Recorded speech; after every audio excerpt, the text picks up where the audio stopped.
Precision Castparts.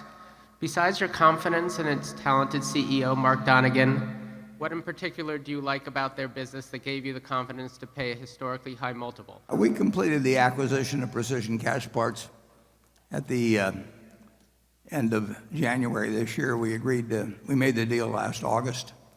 And you covered the most important asset in your question. Mark Donegan, who runs Precision Castparts, is an extraordinary manager. I mean, Charlie and I have seen a lot of managers over the years, and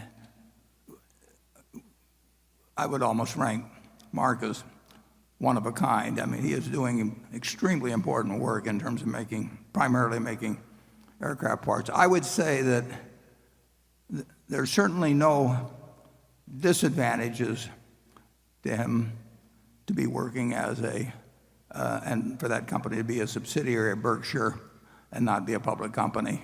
And I think he would say, and I think Charlie and I would agree with him, that over time there could be some significant advantages. For one thing, he can spend 100% of his time now on figuring out better things to do with aircraft engines.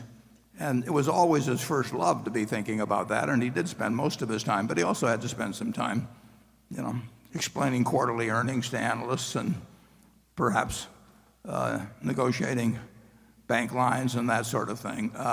So his time, like all of our managers, can be spent exactly on what makes the most sense to them in their business. Mark does not have to come ever to Omaha to put on some show for me in terms of justifying $1 billion acquisition or planned investment.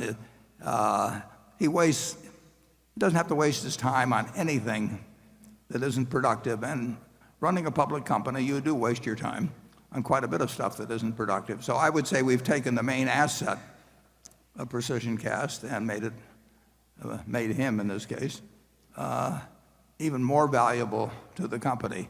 In terms of acquisitions, Precision's always made a number of them, but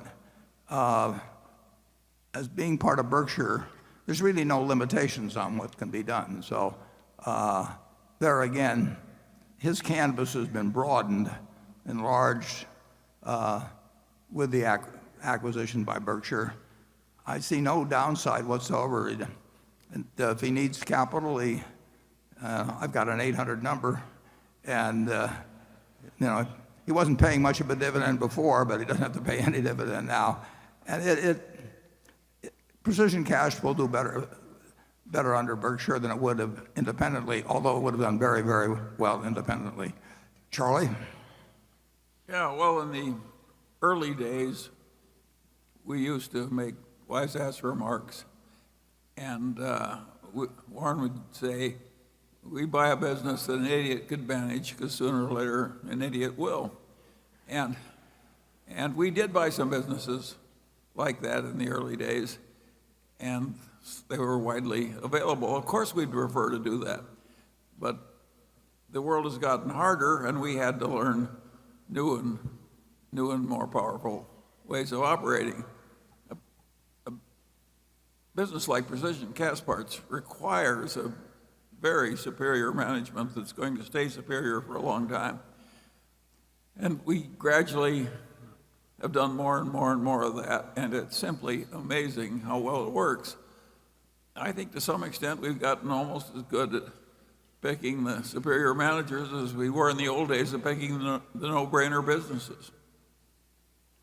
Yeah, we would love to we won't be able to find them because they're very rare birds, but we would love to find another 3 or 4 of a similar type to Precision Castparts, where they forever are going to be producing something where quality is enormously important, where the customers depend very heavily on them, when there's contracts that extend over many years, and where people don't simply just take the low bid in order to get this gadget of one sort or another. It's very important that you have somebody there that has enormous skill running the business, and their reputation among aircraft manufacturers,